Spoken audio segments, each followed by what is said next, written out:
Assalamualaikum warahmatullahi wabarakatuh.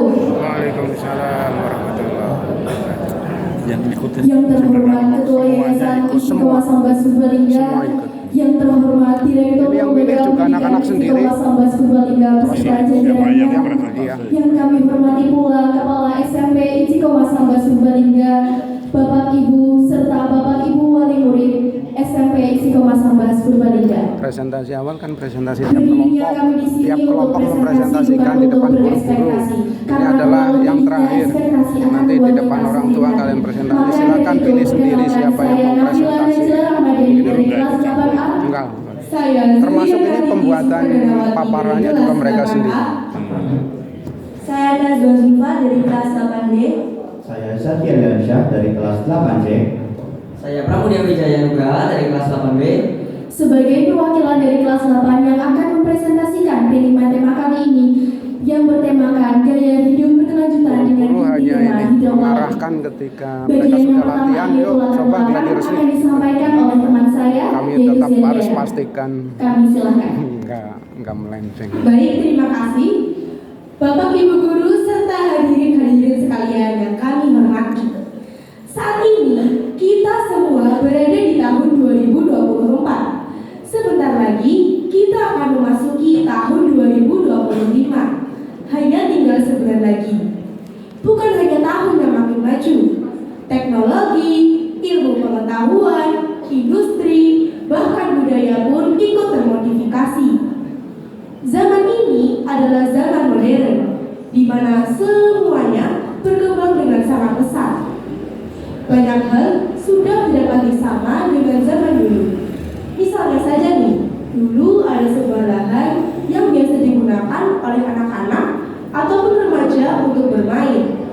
Tetapi sekarang lahan tersebut bisa jadi sudah dibangun menjadi entah itu perumahan, perkantoran, sekolah, dan lain sebagainya. Hal inilah yang disebut dengan pengalihfungsian lahan. Di Indonesia sendiri, pengalihfungsian lahan sudah menjadi hal yang umum, terutama pada lahan pertanian. Luas lahan pertanian di Indonesia cenderung menurun 50 hingga 70 ribu hektar per tahunnya. Salah satu faktor yang dapat menyebabkan hal ini terjadi yaitu karena bertambahnya jumlah penduduk yang ada di Indonesia.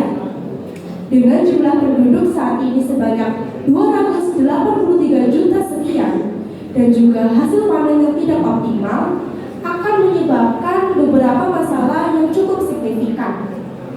Salah satu masalah yang dapat disebabkan yaitu melemahnya ketahanan pangan Indonesia.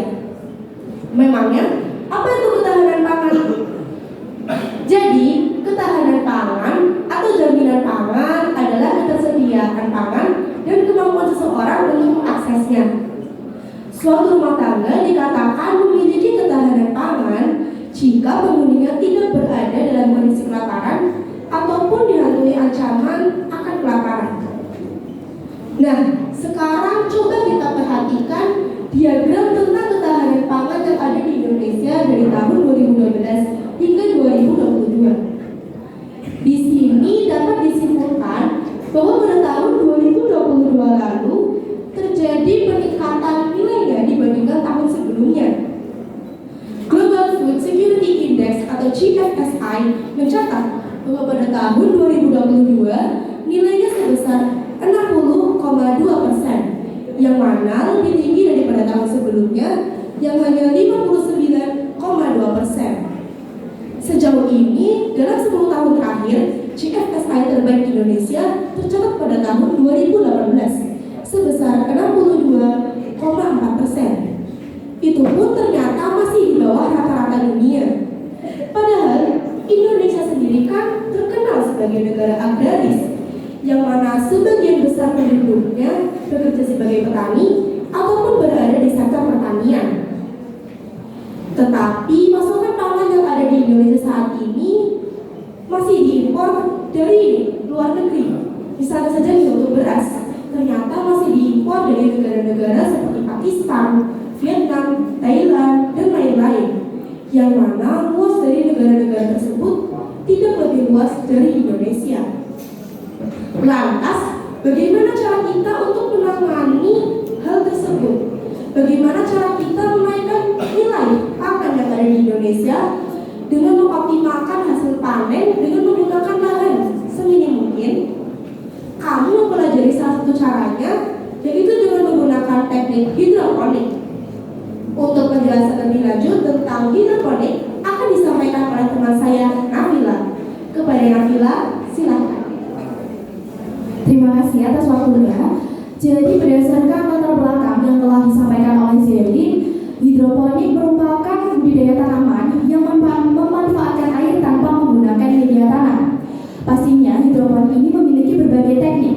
Teknik yang pertama ada teknik sumbu. Sistem ini merupakan sistem paling sederhana, tetapi sifatnya pasif atau tidak bergerak dengan cara memanfaatkan daya kapilaritas sumbu untuk menyerap larutan nutrisi. Yang kedua, ada sistem rakit apung.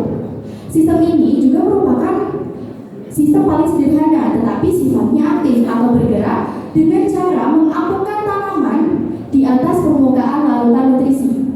Yang selanjutnya, ada sistem aeroponik. Sistem ini merupakan sistem hidroponik yang menggunakan teknologi tinggi.